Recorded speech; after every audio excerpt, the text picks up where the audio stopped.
Good morning, ladies and gentlemen, both here in Taiwan and joining us online. Welcome to the international conference with the theme Higher Education Transformation, Maximizing Utilization and Impact of Artificial Intelligence AI in the education sector. It's a pleasure to have you all with us today. Whether you are here, please welcome Vika Ramadana Putriani.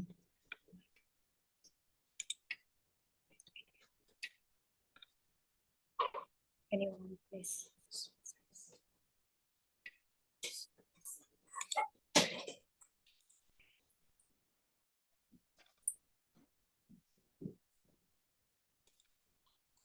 Matiin dulu.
We are Gautam Friends of Indonesia, but that also means kindness, friendship, impacts, both K and I.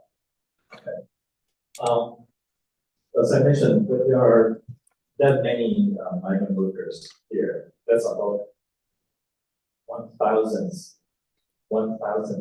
of Indonesian population actually is in Taiwan right now. Out of them, about 200,000 of them work in our homes, helping our highly incapacitated elderly. So they affect us very much, our homes, our families, very much. That's why we have a heart for them. And through them, we learn to love Indonesia. Their jobs are really very common. They're not only friends, but actually they're sahaba. Even their Belarga in culture. Next slide.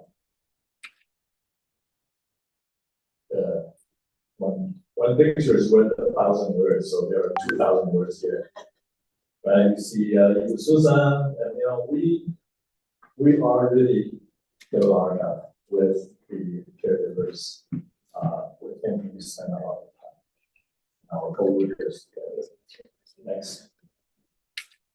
But we're not forgetting about the immigrant families. Many of these are local owners. They are busy all day long. They don't have any days off either. And their kids are spending their time by themselves in the stores, helping out. So we lead them out, upskill the Indonesian workforce from here. Next slide. But also we're not only looking at individuals, we also, next slide please. We also would like the Taiwanese local community to recognize and to appreciate the migrants among us. Migrants, meaning I was a migrant in the US for 37 years because I wasn't born in the US. Right? So there I was a migrant. And most of you are not born in Taiwan, so you're migrants. That's okay. We would like Taiwan society to recognize you and to appreciate you more. So we are cultivating international friendship culture. It's the whole city. So we're working with the city government of Belgium to promote mutual understanding, mutual acceptance, and And then the chairman of the I3S is co-host, Mr. Juan Antonio, the vice chairman of Abdovi, Dr. Lia Dahlia, and then the director of Afkar Institute, Mr. Muhammad Ghani, and then from Kaohsiung for Indonesia, Kaohsiung Southeast Asia, Asian Center, Mr. Wei Xin Chai, PhD. And all participants of this sixth I3S 2024 International Conference, Higher Education Transformation, Maximize Utilization and Impact of Artificial Intelligence in the Innovation Sectors. I am Gita Sari. It is my honor to be here as the moderator today. Ladies and gentlemen, thank you for preparing yourself to joining this international conference. As we know that AI or artificial intelligence will enable the students to learn their own pace and receive additional support in area where they need. It is facilitating them to enhancing their learned experience. So it is our opportunity to understand more about AI. And our speaker today for the first plenary section is Dr. Asif Khan. First, I'd like to read a brief introduction of our first keynote speaker in these international conferences. Dr. Asif Khan is a business or marketing academic with PhD from NQUST and double MBAs. He is designated as a foreign special professional by NSPC and have been awarded with Taiwan Gold Card ARC due to his research work in the sustainability sectors. He has specialty in academic research in the field of business, and with his 13 research paper published in Taiwan, his goal is continue publishing a lot of research under the Taiwanese universities. Before the presentation begins, let me all of you know how this international conference will be run. The first, Dr. Asif Khan will be invited to present this message.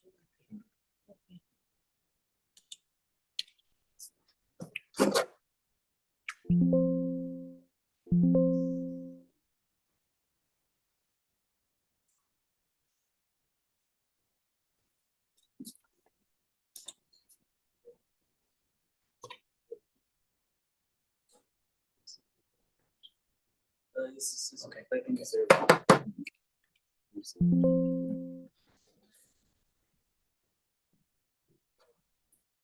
Good morning, everyone. My name is Dee. I'll give you a brief introduction about myself. I came to Taiwan in 2018. I did my second MBA from Changrong Culture. It's in Huilan. Following that, I did my first PhD from Metropolitan University of Science and Technology from the Department of Marketing and Distribution.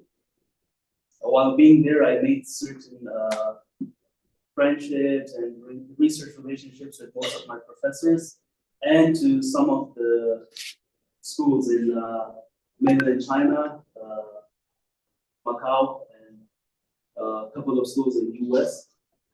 So keeping in mind that relationships, I did several research projects, and by the time I finished my first PhD, I got Taiwan has a talent recruitment program. It's called Gold Card. So I got the Gold Card. I established my own company. The name is AN Scientific Supply. A is my name, N is my wife's name, so it's very simple. And with this company, I still had a lot of time because I love to doing research and my work hours are flexible. So I decided to do a second PhD. What to do is, if you want to publish in SSCI or SCI, what I've learned here from my professors, you need to do a fusion of different fields. For example, being a business student, I have nothing to do with the back-end programming of big data or AI. But I'm still using it because I know it can be used in front end. Okay, how can big data AI impact the sustainable supply chain? How can it impact the companies? So since nowadays AI is used rapidly, so what most of the companies or most of the organizations are doing, they are combining big data analytics and AI together. It's called big data analytics AI. It's a new construct and relatively more popular. So this can be one of the constructs which can be used in future performance. The ChatGPT platform. So this one is submitted to industrial management and data systems. The impact factor is 4.8. It's also SSCI. It's also Q1. Can I have the next slide? So this one, we have technically, we have modified the previous research framework. What we have done in this one, we have added antecedents for big data analytics and AI. So TOE, Technological Organization Environmental Context. It's a very famous model. We call it TOE model. So we have kind of implied it as the antecedents of big data analytics AI. Tangible resources, workforce skills.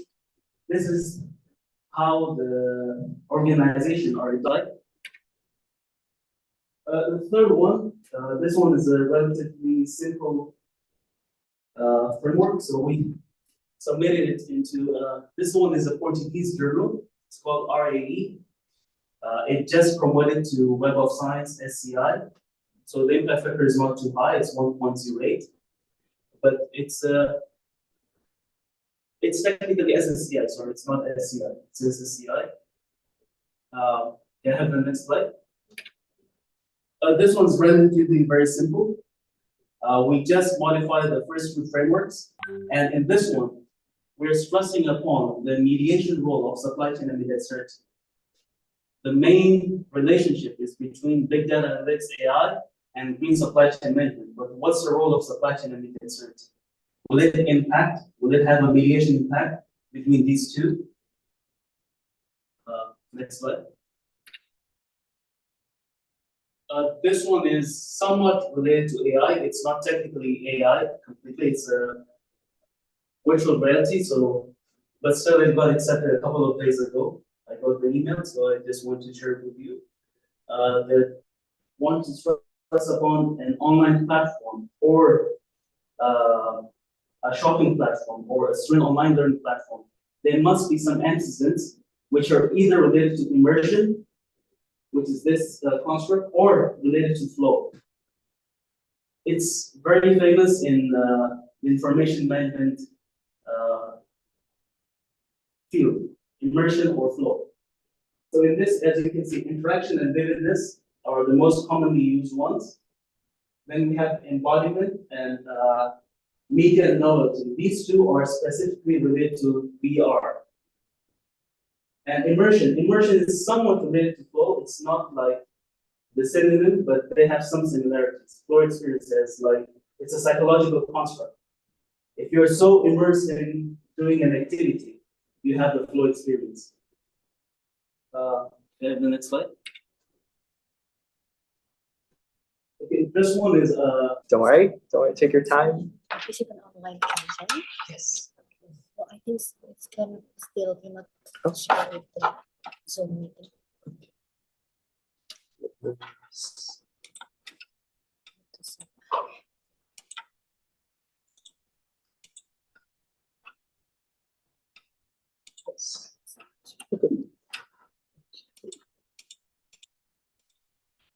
Okay, let me continue.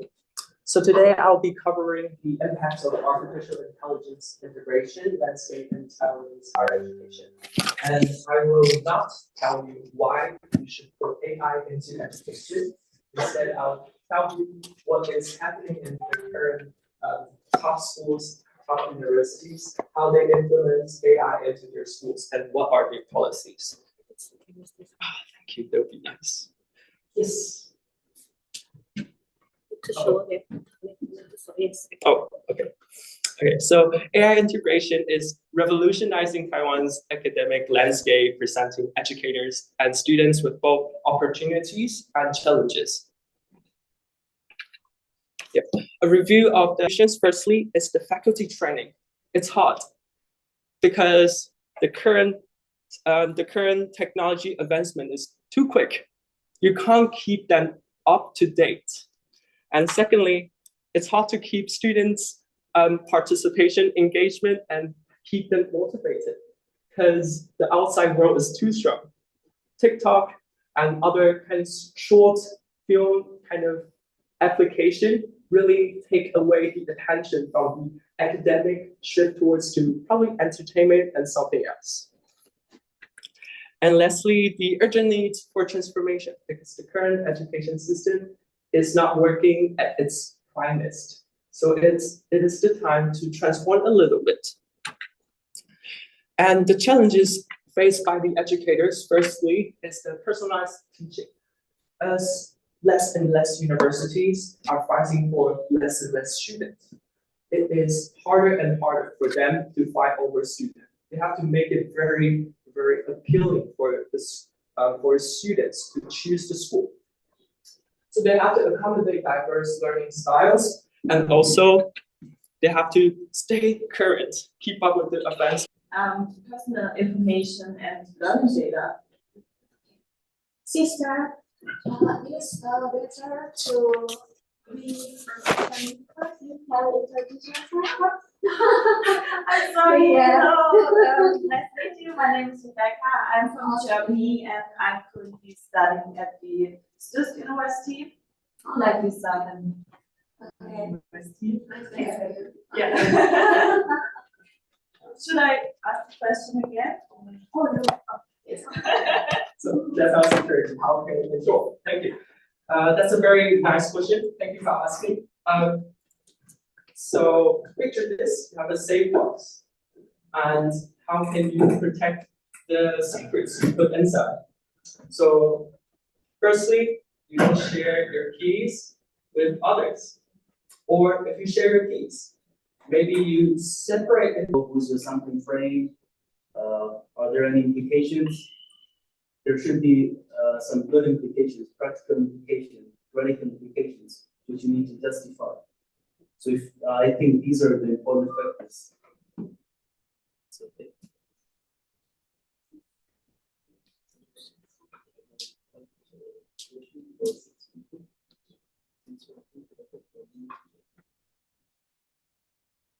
Oh, maybe for the developing countries that have limited internet or data facility.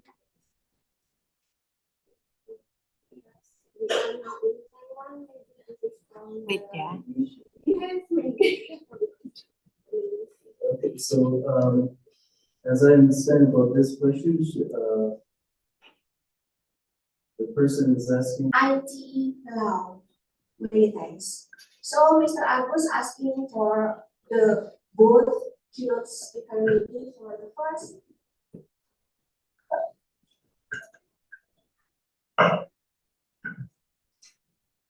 I'm not sure what's IT law.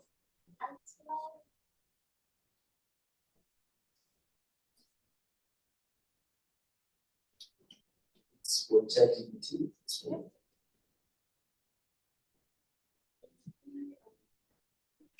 No, so, you have to problems. Says kidding. Also in the future with countries with tourism resources, that those human resources do not understand these opportunities. So, the question is, have tourism resources, but those human resources do not understand these opportunities. So it's technically related to marketing, like the way you market your products or services. For instance, we have sustainable tourism. Nowadays, it's a hot topic. So one of the good examples, of course, Indonesia and other developing countries, they have many tourist locations. So how would you promote it? So you need certain strategies. You need to have a quantitative analysis for it, since it's a question on the top of the board, so I cannot.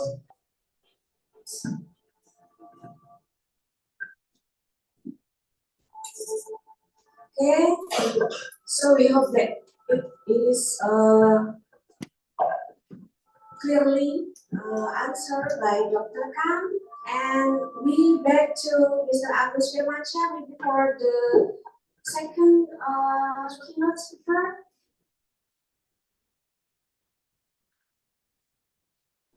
Okay. This is from Mr. Agus Firmansyah. Dear all professors, mind giving me any thought how to overcome the ethical problems, particularly since Indonesia has the ITE law.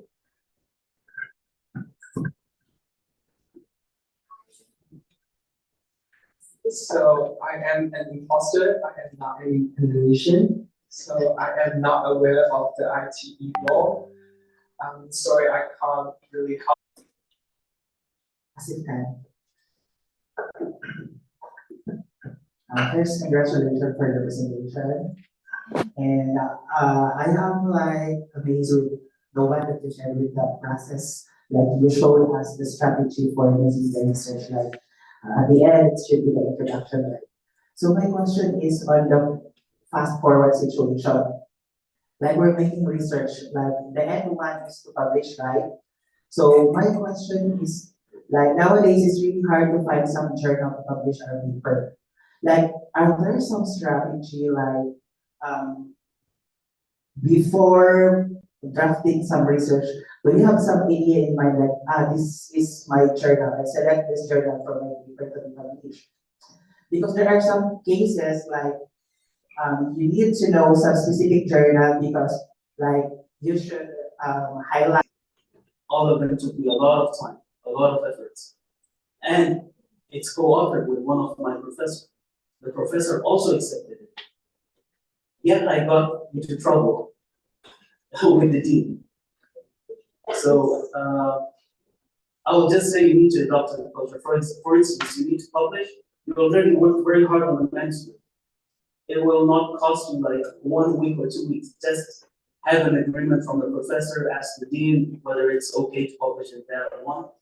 Because since you're a student, I think this is your first priority, right? Just ask the College of Management for Management Sciences or their own department. They have their own list. Every department has their own list. Maybe the key is communication, right? So because our limited time and we are come to the Gratitude to our distinguished guest today. From PPI Taiwan, Mr. Adan Effendi, the Vice Chairman. From PPI Thailand, Chairman Mr. Juan Antonio Salas. Representing Abdovi, Vice Chairman Dr. Lia Dahlia. From Afkar, Director Mr. Muhammad Khalih. And from Kaohsiung for Indonesia, Co-founder Dr. Wei Sin Sai. Thank you all for your valuable support and presence today. Now, ladies and gentlemen, it is my pleasure to introduce our esteemed speaker, Professor Tianqing Wang. Good morning, Professor Wang. Hello, Professor Wang. Are you in the Zoom meeting already?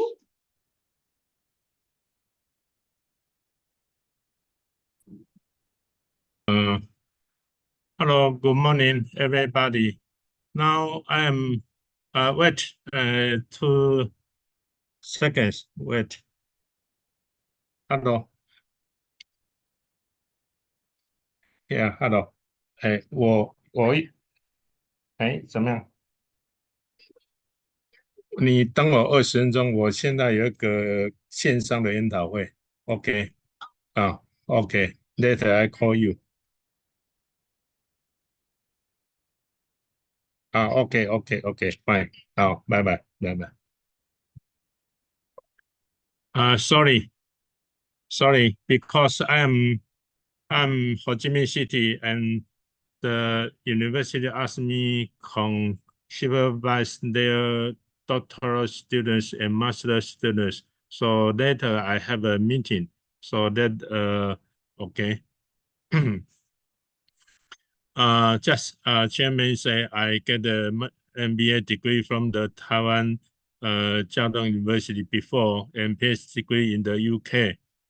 And career, I was the visiting professor in China Summer University. Of course, I'm a visiting professor in Ho Chi Minh City Summer University. Professor, excuse me, I'm sorry to interrupt you. Could you open your camera so that the committee can okay, your screen? Yes, Thank you very much. I'm sorry. Okay.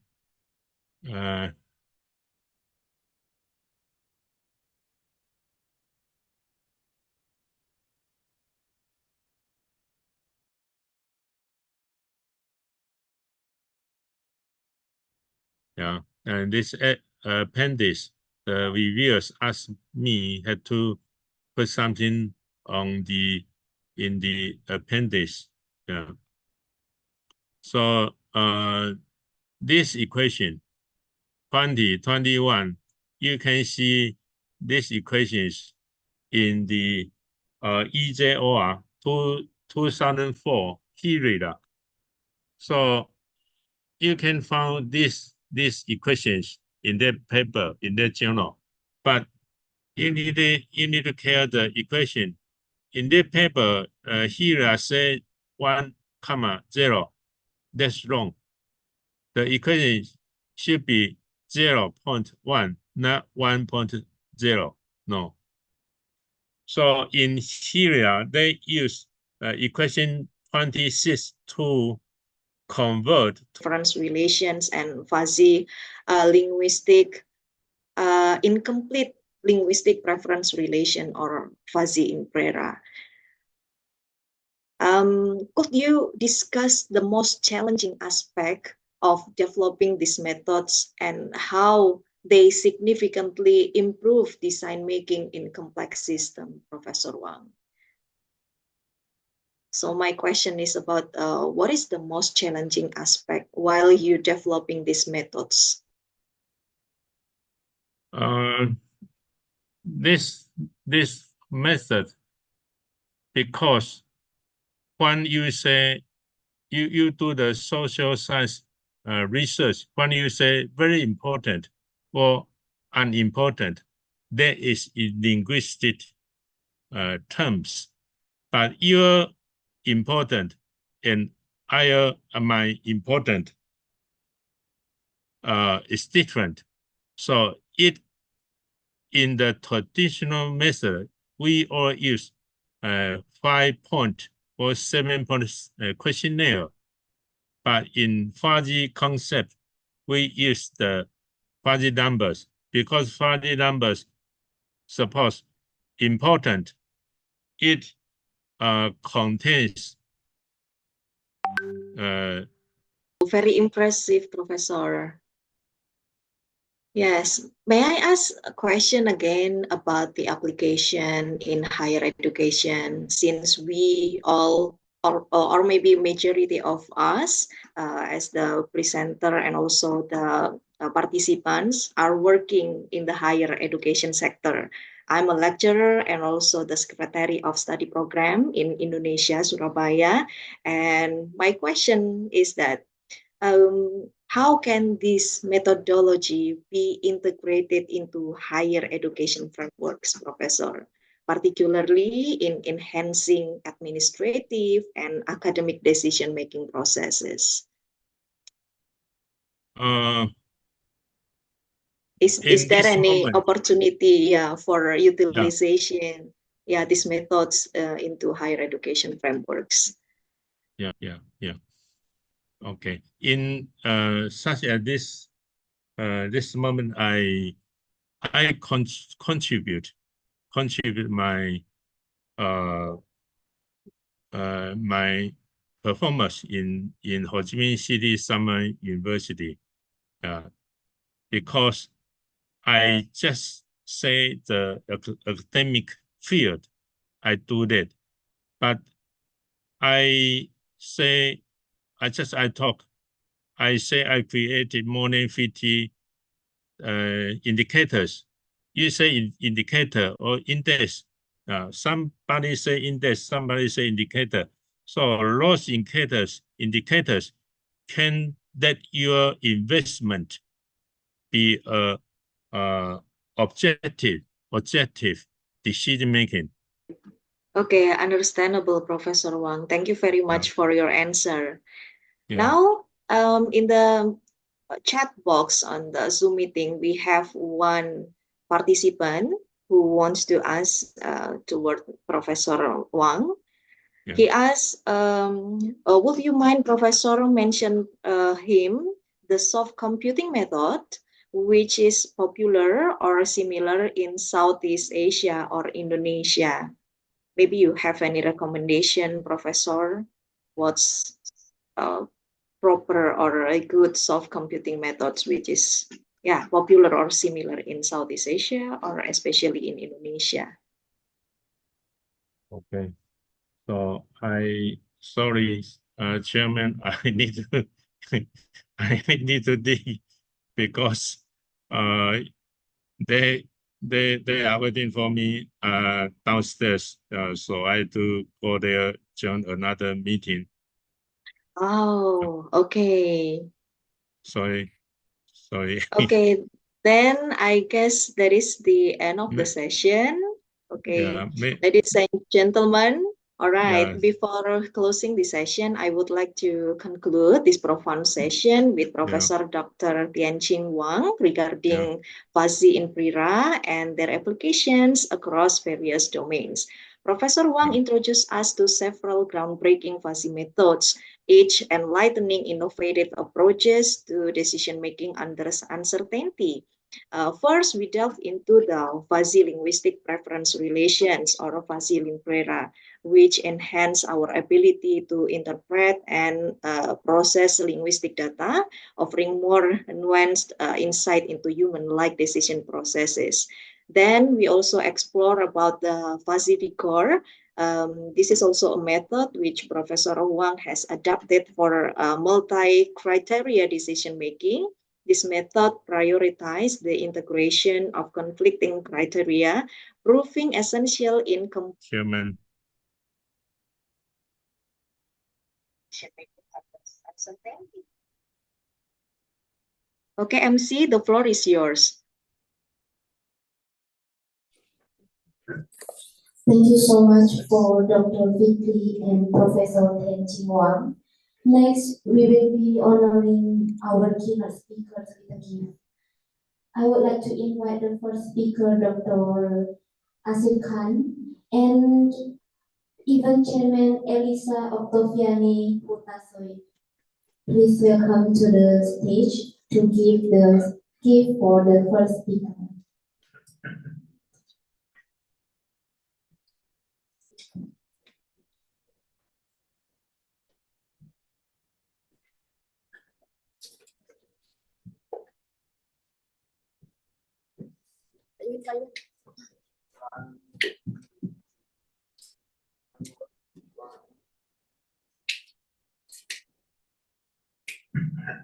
Thank you so much. For the second speaker, Ben Lee, and I would like to invite the chairman of Indonesian Student Association Thailand, Juan Antonio. Please welcome to the stage.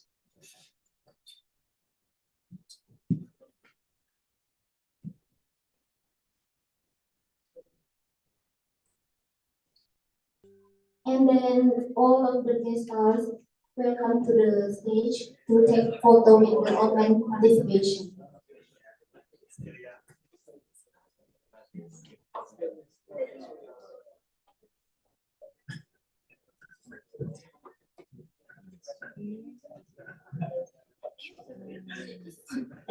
Here, with online participation.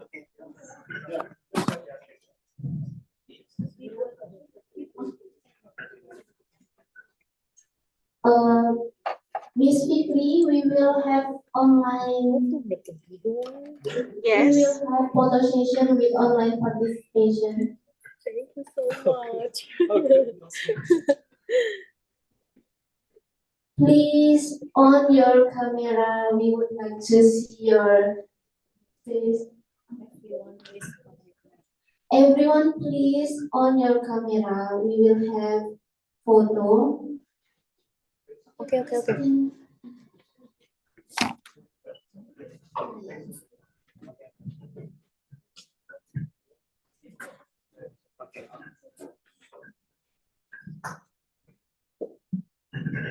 Okay, 1, 2, 3, smile.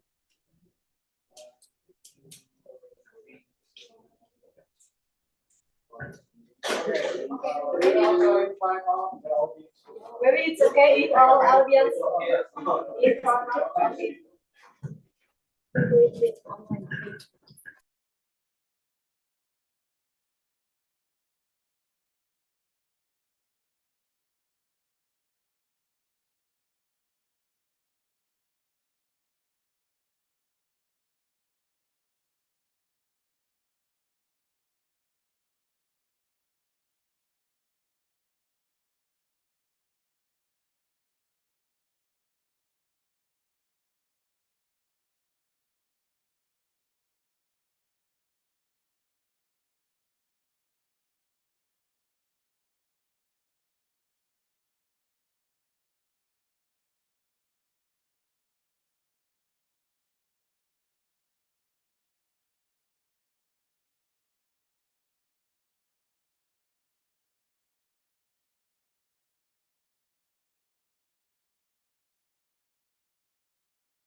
Good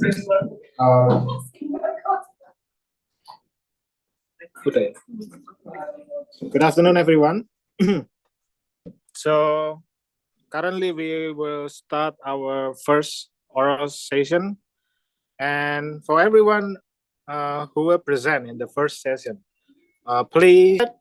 One, Sheila Sylvia Permatasari, Safira Zakia Dwi Santosa, Safina Zakatri Santosa. And the last, Norika Pandaya Hesti, Saputri Warsia, Ekitias Nulia, dan Muhammad Fahrozi. Please, for the presenter in the first sessions, join the breakout room.